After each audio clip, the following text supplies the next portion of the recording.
so my earlier intro was to nothing. So, let's do that intro again. No. Alright, but in any case, guys, I'm really excited for this. Woo! First official game of our 2-year subathon. Yes! Look, I'm excited, okay? Celebrating 2 years of streaming just got me all in a good mood. Still disappointed that we couldn't, that we probably won't be able to do anything with Fate Extella tonight. But you know what? I can save that for a later playthrough, and that's ultimately fine by me. So now, let's get started. Let's see what this game is actually about. And is it as good as Starleay has said it is? Okay, so we've got Phoenix Wright, Ace Attorney. Phoenix Wright, Ace Attorney, Justice for All. Phoenix Wright, Ace Attorney, Trials and Tribulations. Well, obviously we're going to start with the first one, because who starts with the third game? Episode 1, the first turnabout. Yo, this is Johnny Bravo before he got buff. Like, come on, don't... Like, I'm sorry, it's just like the hair just made me think of Johnny Bravo for some reason.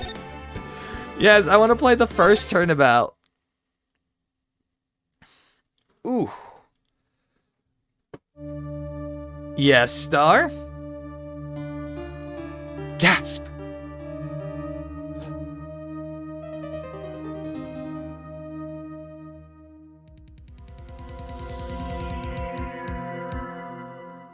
Damn it! Why me? When something smells, it's usually the butts. I can't get caught. Not like this. I've got to find someone to pin this on. I know somebody. Someone like him. I'll make it look like he did it.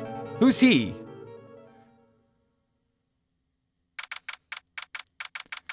August 3rd, 9:47 a.m. District Court. Defendant Lobby number 2. What about Defendant Lobby number 1? Boy, am I nervous! Right! Oh, sorry. Mia. Right! Well, hello there. Oh, hiya, Chief. Whew, I'm glad I made it on time. Well, I have to say, Phoenix, I'm impressed. Not everyone takes on a murder trial right off the bat like this. It says a lot about you, and your client as well. Thanks. Actually, it's because I owe him a favor. A favor? You mean you knew the defendant before this case? Yes. Actually, I kind of owe my current job to him. He's one of the reasons I became an attorney. Wow, that's news to me. I want to help him out any way I can. I thought there was like a weird like form of law where it's like you can't defend someone you know personally or prosecute them, as you know that could color your judgment as a lawyer. Or no, I guess that's mostly just if you're an evidence gatherer. I don't know. I just really want to help him. I owe him that much. It's over! My life, everything, it's all over! Is that your client screaming over there? Yeah, it's him. Death! Despair! Ah! I'm gonna do it! I'm gonna die! It sounds like he wants to die. Yeah.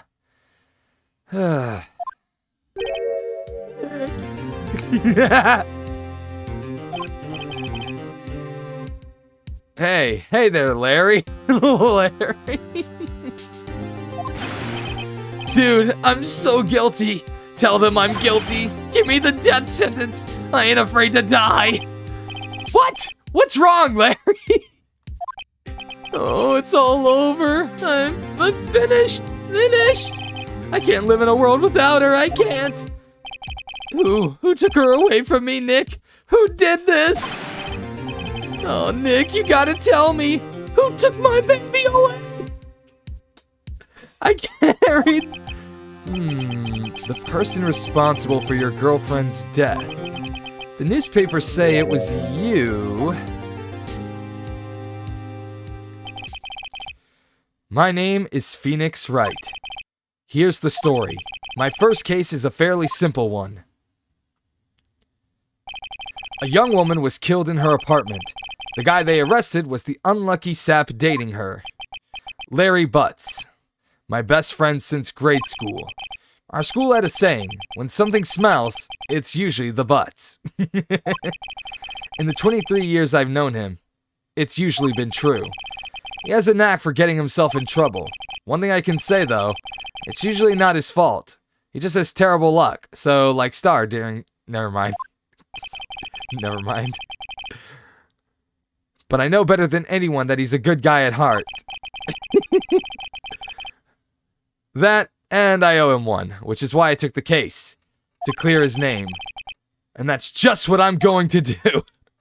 I'm sorry, it was a joke, I promise. Mostly. Also, I just realized I think I forgot to start both of our timers. I did. Silly fox. August 3rd, 10 a.m. District Court, courtroom number 2.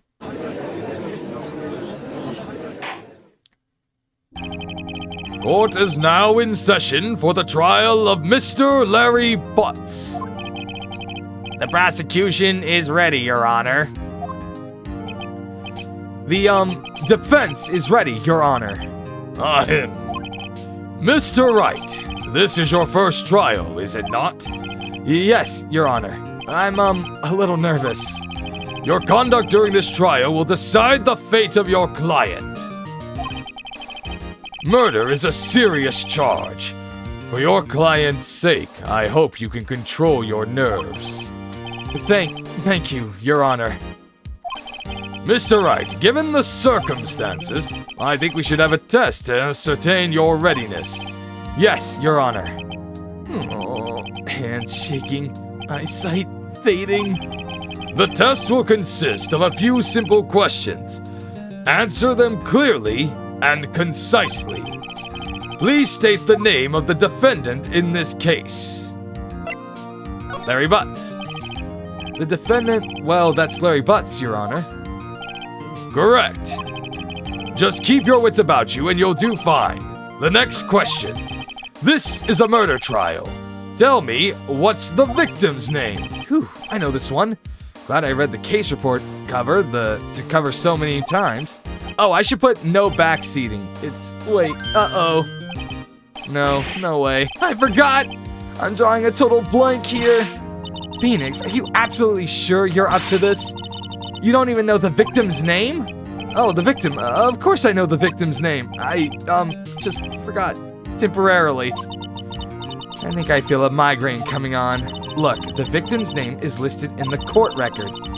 Just press tab to check it at any time, okay? Remember to check it often. Do it for me, please. I'm begging you. Mr. Wright, who is the victim in this case?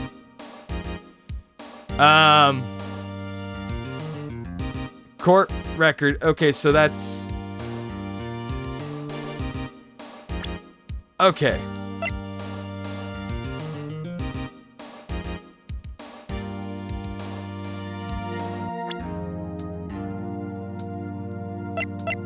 Cindy Stone. Alright. What the hell is a tab button? Yeah, I know, right? Can someone tell me what a tab button is? The victim's name is Cindy Stone. I just realized, I forgot to change our category. So, my bad. So, Phoenix Wright, Ace Attorney. I also want to add the no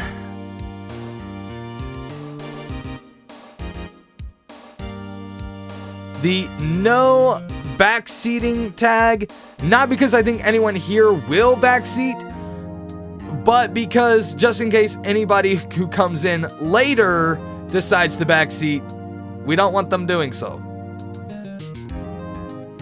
Correct.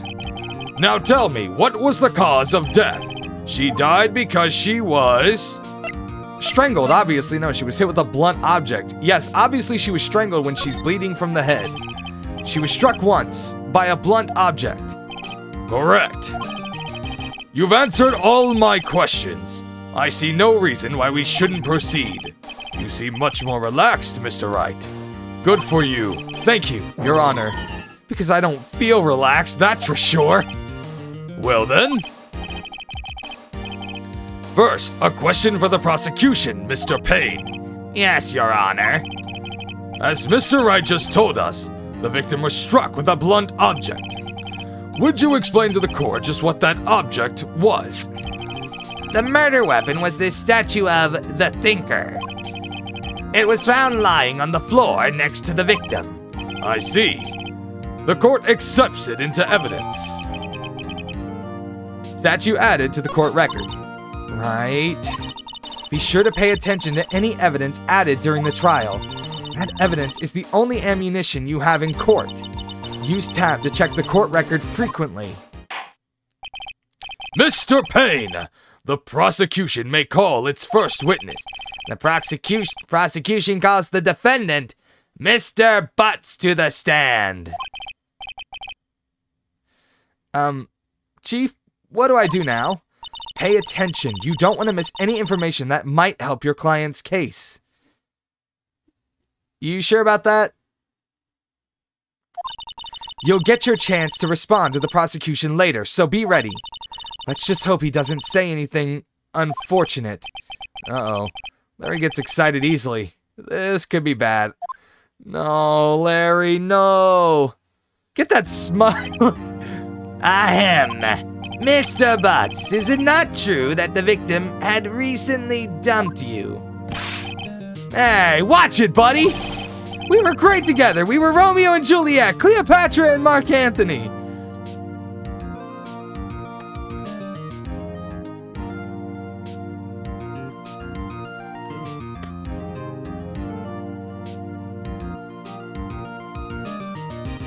You, might wanna choose some different pairings there, buddy. Those are, didn't they all die?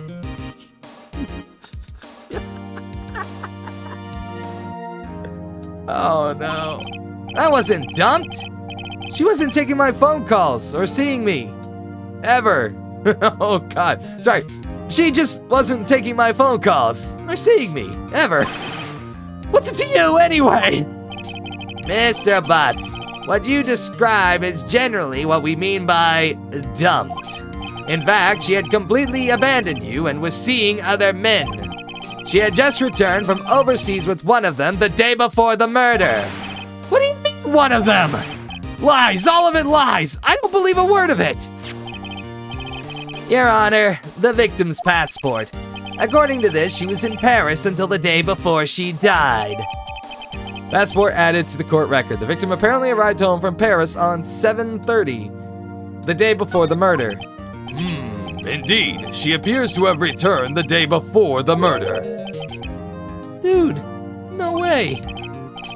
The victim was a model, but did not have a large income. It appears that she had several sugar daddies, as it were. Daddies? Sugar? What? Yes, older men who gave her money and gifts. She took their money and used it to support her lifestyle. Dude! We can clearly see what kind of woman this Miss Stone was.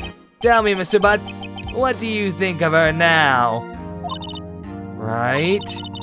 I don't think you want him to answer that question. Yeah, Larry has a way of running his mouth in all the wrong directions. Should I?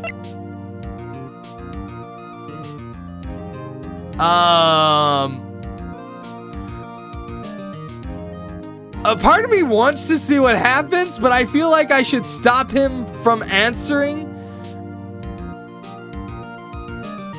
But, okay, so let me think of this logically.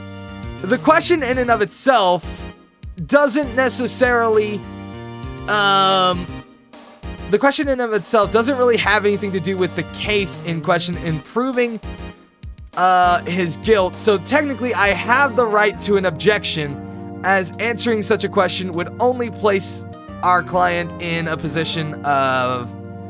Okay, so we want to stop him from answering. My client had no idea the victim was seeing other men. That question is irrelevant to this case. Ooh. Dude, Nick, what do you mean irrelevant? That cheating she-dog. I'm gonna die. I'm just gonna drop dead. Yeah, when I meet her in the afterlife, I'm gonna get to the bottom of this.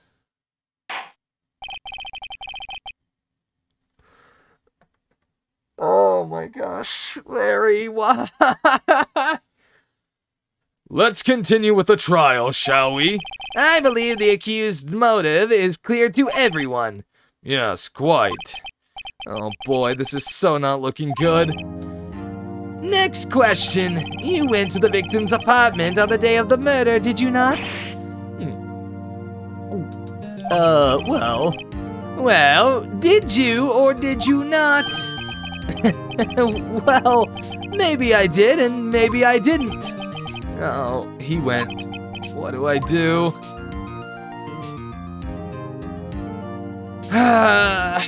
Oh boy. Okay, so in a way, we don't want him actually answering this question, but if we stop him from answering and he just blurts it out later, oh boy, that could really mess with our case. Like, you are more likely to lose a case because you're lying and you get busted. Oh god,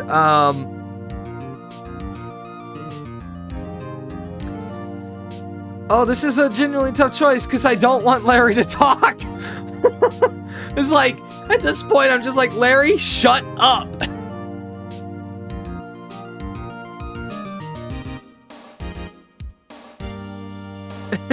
Hey, Gold. Would somebody like to give Gold a shout out, please? Oh, I guess Star should also be given a shout out. I have been really I have been off the ball on the shout outs. I've just been, oh boy, it's been a mess. Yeah, case 1, and I'm just like, oh, I don't know. Have him answer honestly. I know. I'll send him a signal. Tell the truth. Yeah, I was there. I went. Order! Well, Mr. Butts? Dude, chill. She wasn't home, man, so, I didn't see her. Your Honor, the defendant is lying. Lying? The prosecution would like to call a witness who can prove Mr. Butts is lying. Well, that simplifies matters. Who is your witness? The man who found the victim's body just before making the gruesome discovery. He saw the defendant fleeing the scene of the crime. Order! Order in the courtroom. Mr. Payne, the prosecution may call its witness. Yes, Your Honor. This is bad. On the day of the murder, my witness was selling newspapers at the victim's building. Please bring Mr. Frank Salwood to the stand.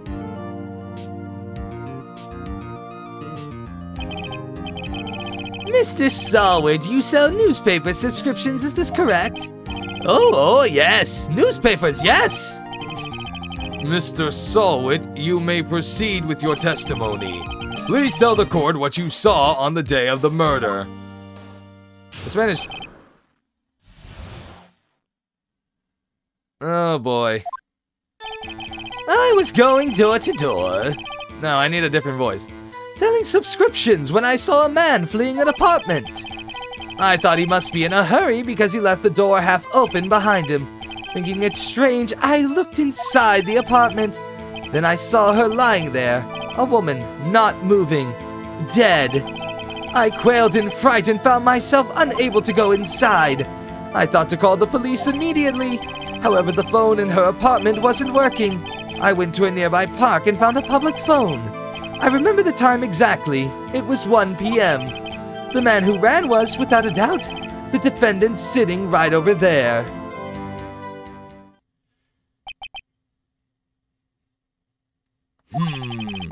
Larry, why didn't you tell the truth? I can't defend you against a testimony like that. Incidentally, why wasn't the phone in the victim's apartment working? Your Honor, at the time of the murder, there was a blackout in the building. Aren't phones supposed to work during a blackout? Yes, Your Honor. However, some cordless phones do not function normally. The phone that Mr. Sawit used was one of those. Your Honor, I have a record of the blackout for your perusal. Blackout added to the court record. Now, Mr. Wright. Yes, Your Honor. You may begin your cross-examination. Cross-examination, Your Honor. Alright, right. This is it. The real deal. What exactly am I supposed to do? Why, you exposed the lies in the testimony the witness just gave. Lies? What? He was lying? Your client is innocent, right? Then that witness must have lied in his testimony. Or is your client really guilty? How do I prove he's not? You hold the key. It's in the evidence. Compare the witness's testimony to the evidence at hand. There's bound to be a contradiction in there. First, find contradictions between the court record and the witness's testimony. Then, once you found the contradicting evidence, present it and rub it in the witness's face. Okay. Open the court record with tab, then point out the contradictions in the testimony. Okay, so... Cross-examination. Witness account. I was going door to door selling subscriptions when I saw a man fleeing an apartment. Okay, no one would believe I was a defense attorney if I didn't carry this. Okay. Wait, no. No! No, I didn't mean to...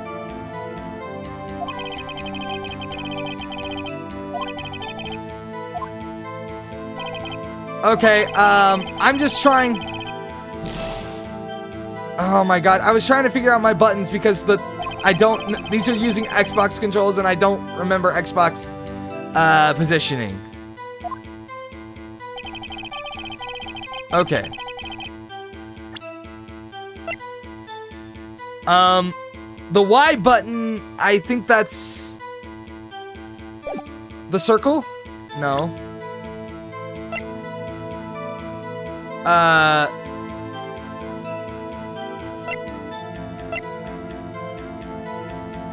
Y is triangle?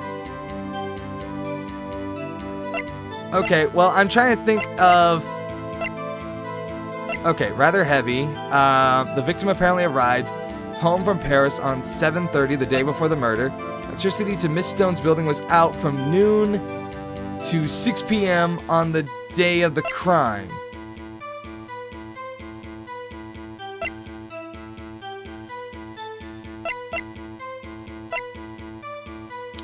Time of death was 4 p.m. to 5 p.m. Huh? Use left and right to go through the testimony again? Okay.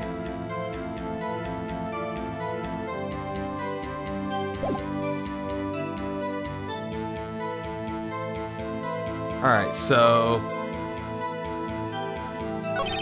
I thought he must be in a hurry because he left the door half open behind him. Thinking it strange, I looked inside the apartment. Then I saw her lying there, a woman not moving, dead. I quailed in fright and found myself unable to go inside. Okay. Thank you, Starleay. I thought to call the police immediately. However, the phone in her apartment wasn't working. Went to a nearby park and found the public phone. Remember the time? Exactly, it was 1 p.m. The man who ran was without a doubt the defendant sitting right over there. Alright, it was... Okay. 4 p.m. Time of death, though, was 4 p.m. to 5 p.m. So... But he says he found her at... Okay. I'm just making sure that I got this right. Time of death was 4 p.m. to 5 p.m., but he says that it was 1 p.m., so...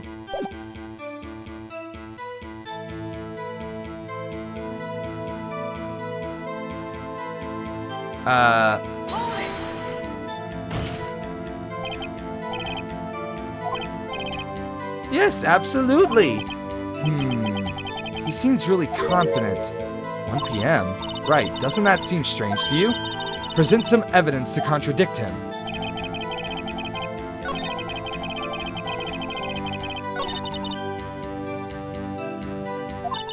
There must be a contradiction in there somewhere. Examine the court record with tab. Alright.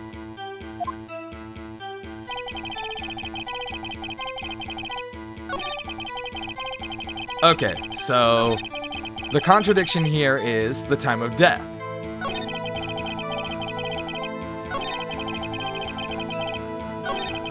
I am proving that I am not very smart.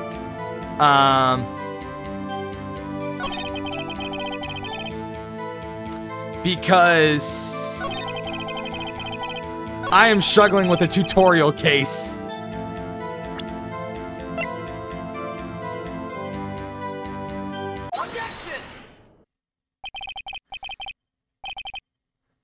Okay.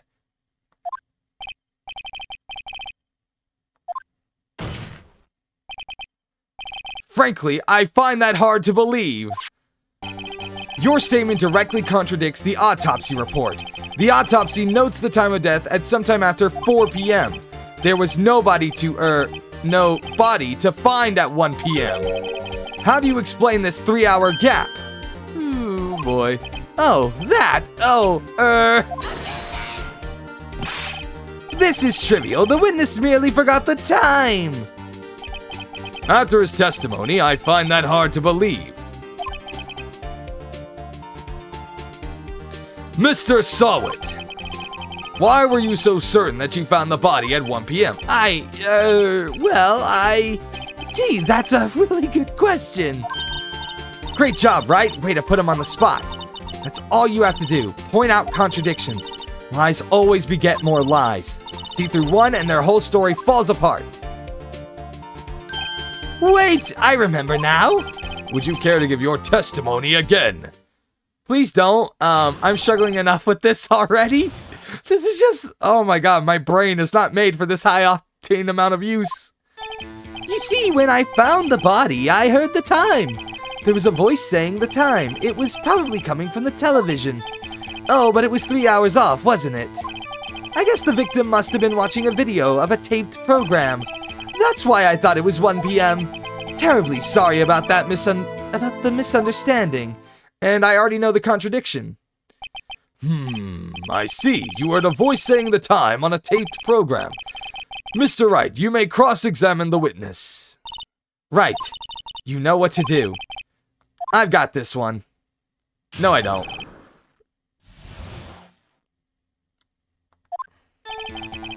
Alright, so...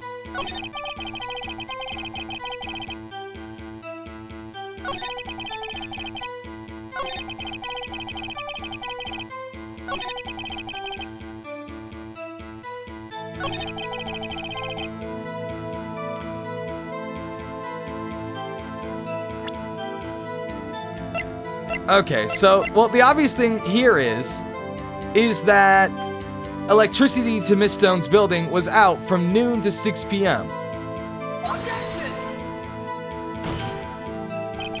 Your Honor, that statement contradicts this evidence. It does? I don't see anything. Okay, so I have to be very well timed. That's... okay, that makes this a little bit more annoying. Wrong statement? Oh yeah. Okay. Well, I don't know where to put this exactly because it's like, okay. The obvious one is that the victim must have been watching a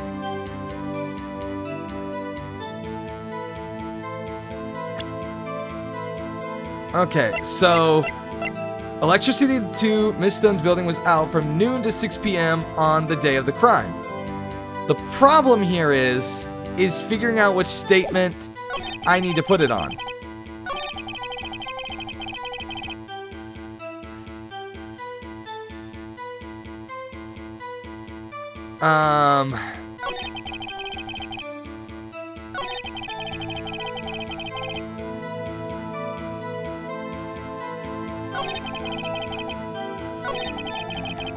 Okay.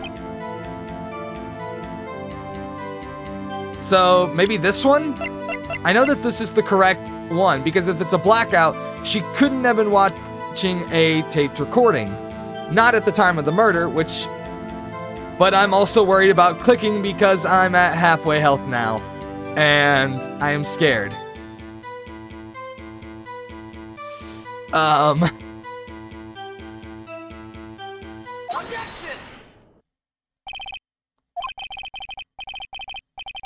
prosecution has said that there was a blackout at the time of the discovery, and this record proves it. You couldn't have heard a television or a video. Gah! The defense has a point. Do you have an explanation for this, Mr. Sawit? No, I find it quite puzzling myself. Quite. Wait, I remember now. Mr. Sawit, the court would prefer to hear an accurate testimony from the beginning. These constant corrections are harming your credibility. That and you seem rather distraught.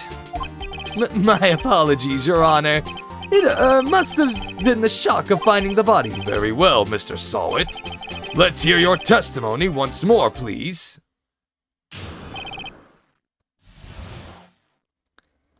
Oh my gosh. Actually, I didn't hear the time, I saw it. There was a table clock in the apartment, wasn't there? Yeah, the murder weapon. The killer used it to hit the victim. That must have been what I saw. You saw a clock. I guess that would explain it. The defense may cross-examine the witness. Gladly. Okay, so... Hold on. Let me go back over this. Actually, I didn't hear the time. I saw it. There was a table clock in the apartment, wasn't there? Yeah, the murder weapon. The killer used it to hit the victim. That must have been what I saw. Except...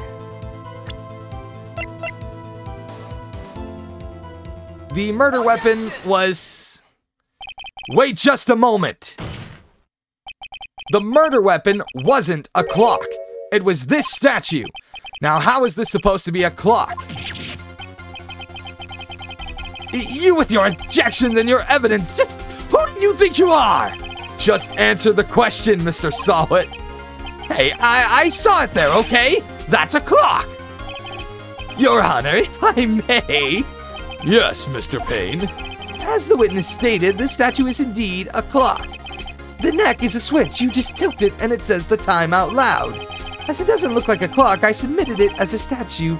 My apologies. I see.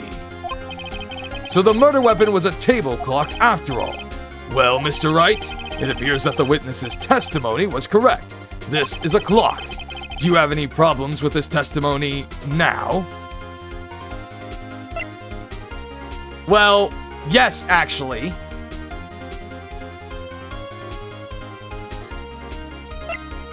I don't know which one to pick, because it's like, I can accept the testimony, or I can say that, because like, I kind of want to move into the question of, yes, I have a problem.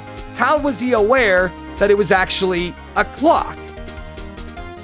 But do I actually say no and accept this resubmission of evidence? I'm very, very confused.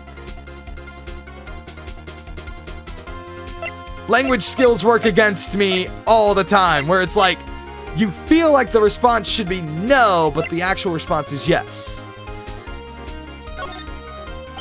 Your Honor, there is a gaping hole in the witness's testimony. The only way he could have known the weapon was a clock is to hold it in his hands. Yet the witness testified that he never entered the apartment. Clearly a contradiction.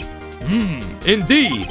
The witness knew it was a clock because he went into the apartment. Because he knew the victim.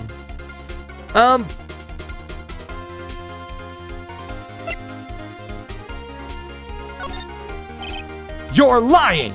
You were inside the apartment on the day of the murder. Oh yeah? Prove it. Prove I went in there. I'll do better than that. I can prove you were the one who killed her. You struck her with a clock, and the shock of the blow triggered the clock's voice. That was the sound you heard. Order in the court! Intriguing. Please continue, Mr. Wright. Yes, Your Honor.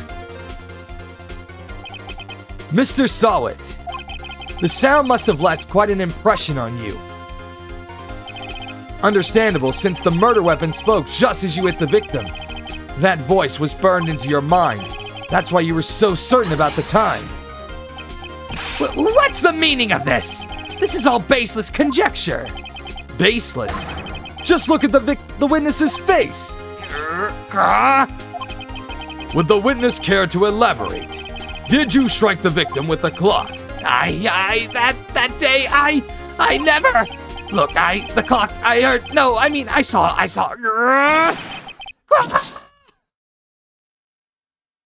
Bitch, I will kill you. Shut up. I hate you.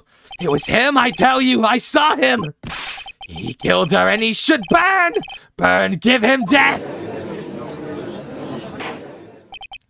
Order! Order in the court, I say! Your Honor, a moment, please. There isn't a shred of evidence supporting the defense's claims. Mr. Wright! Your Honor, you claim the sound the witness heard came from the clock. Do you have any evidence? The whole case is riding on this. I'd better think it through carefully. Your Honor, the sound Mr. Sawit heard was definitely this clock. A fact which is clear if you simply try sounding the clock.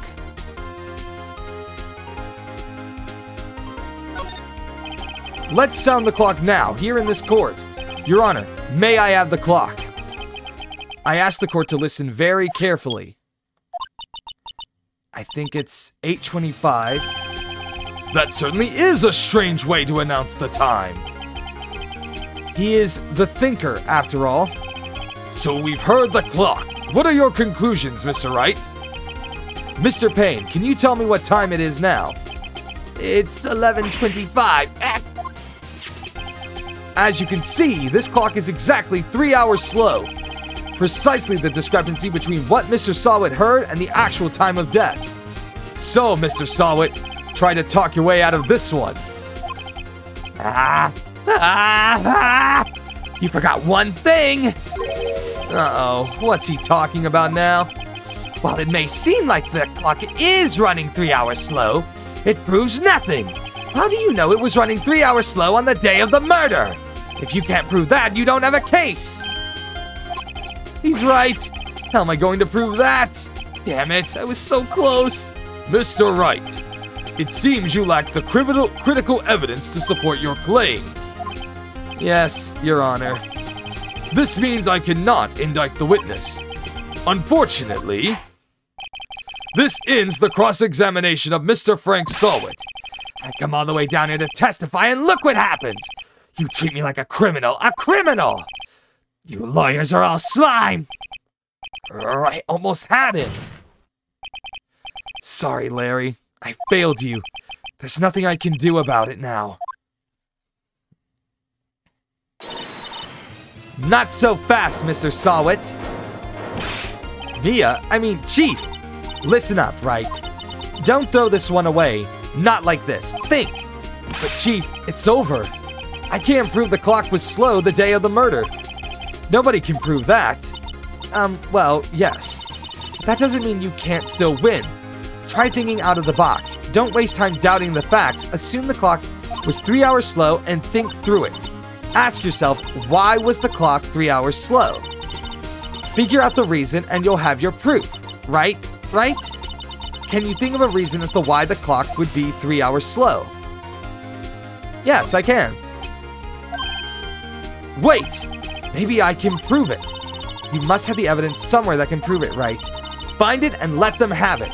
Well, Mr. Wright, you say the clock was already running slow on the day of the murder. Have you found evidence to support this claim? Of course. There's a piece of evidence in the court record that can prove my claim beyond a doubt. Tough words! Let's see you pull this one off. Let's see, this evidence that proves why the clock is running slow.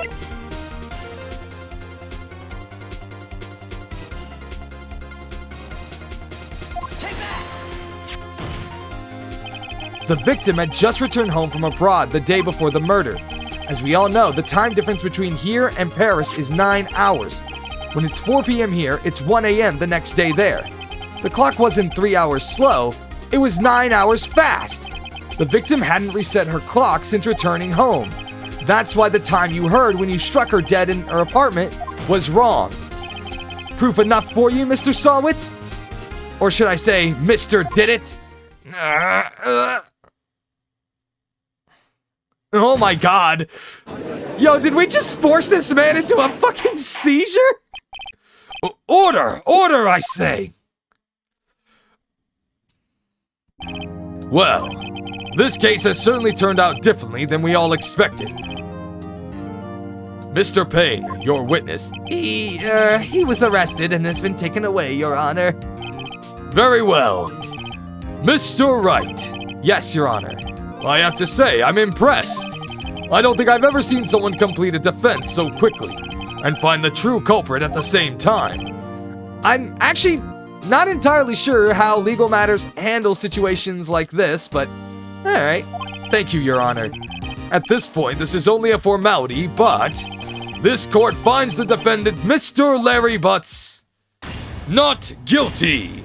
I do want to put this out there. The judge can't exactly, I don't think the judge can rule them not guilty. I'm pretty sure that's the point of a jury.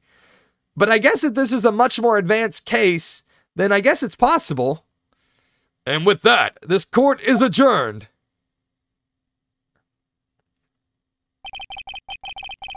No jury in this game? Oh, makes sense.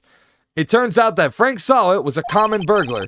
He posed as a newspaper salesman to check and see when people were out of the house. That day, when Larry went to her apartment, the victim wasn't home. After he left, Mr. Sawit let himself in to do his dirty work. Hey, what's up, Gambler Alex? How's it going? While he was searching her place, the victim returned. Flustered, Mr. Sawit grabbed the nearest blunt object he could find. Oh my god, my throat is getting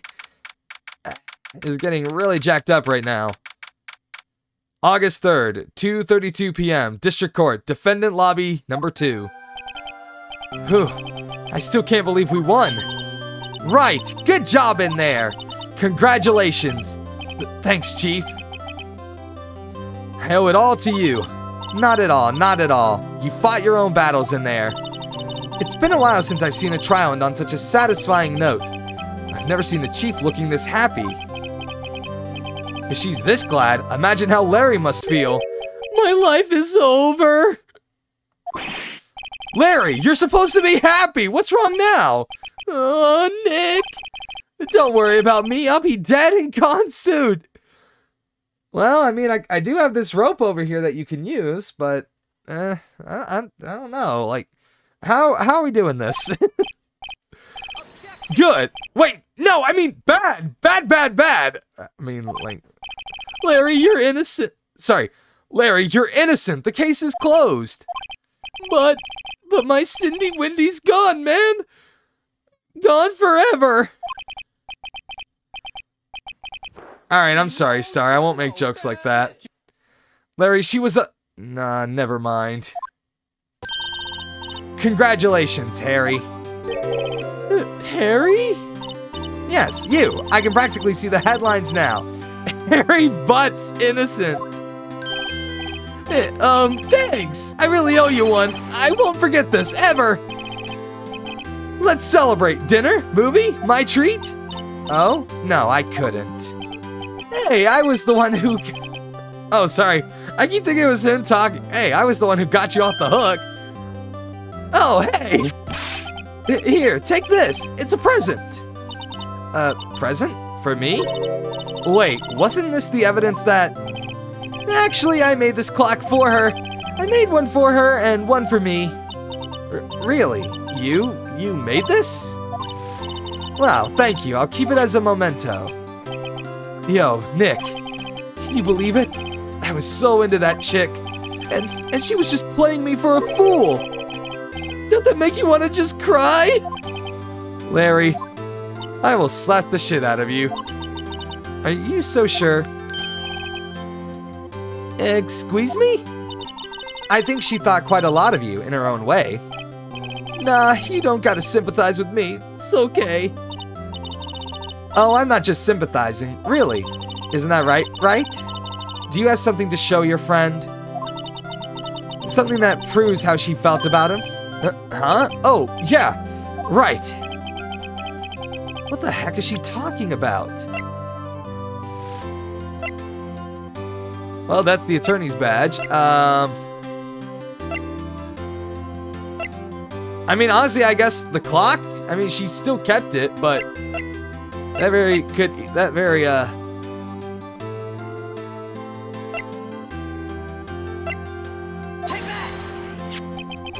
Check this out, Larry. Proof positive you weren't just some chump to her. Huh? What about that clock? This is the clock you made for her, Larry. And she took it with her when she traveled. Whatever, she probably just needed a clock, that's all.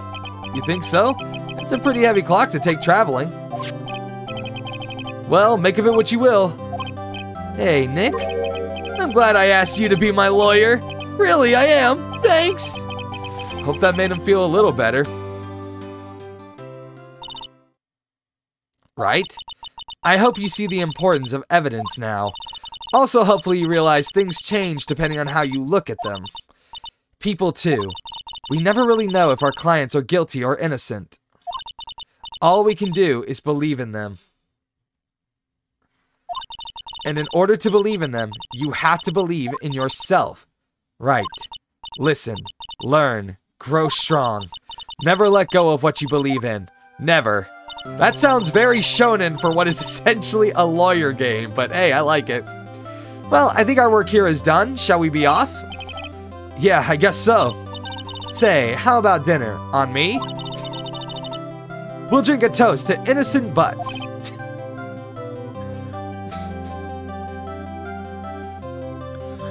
I'm sorry, I can't keep saying that name. Yeah! Oh, speaking of Harry. Oh my god. You were saying part of why you became a lawyer was because of him. Yeah. Part, at least. You'll have to tell me more about it sometime. Maybe over drinks? Don't worry, the case is over. The names only get better. And so, my first trial came to a close. Larry slapped me on the back and said, "Gee, Nick, it's good to have friends. But I'm pretty sure he's not going to pay us, unless you count the clock he gave Mia." I didn't know it then. But that clock was soon going to be at the center of another incident. And my promise to tell the chief about me and Larry would be one promise that I wouldn't be able to keep. I wanna build a life worth living. I wanna be rich cause I wanna be given. I feel the time keeps ticking. I wish I had more, but I'll take what's given. I just wanna pop cause I've been working a lot. I think I deserve a shot, I think I deserve a spot. Cause it's been years on this path that I walked. And if I keep going, I pray I'll be at the top. When I dream big, yeah, I commit. Wanted this life since I was a little kid. Never thought twice, I just did what I did. Worked towards it and now I have an addiction.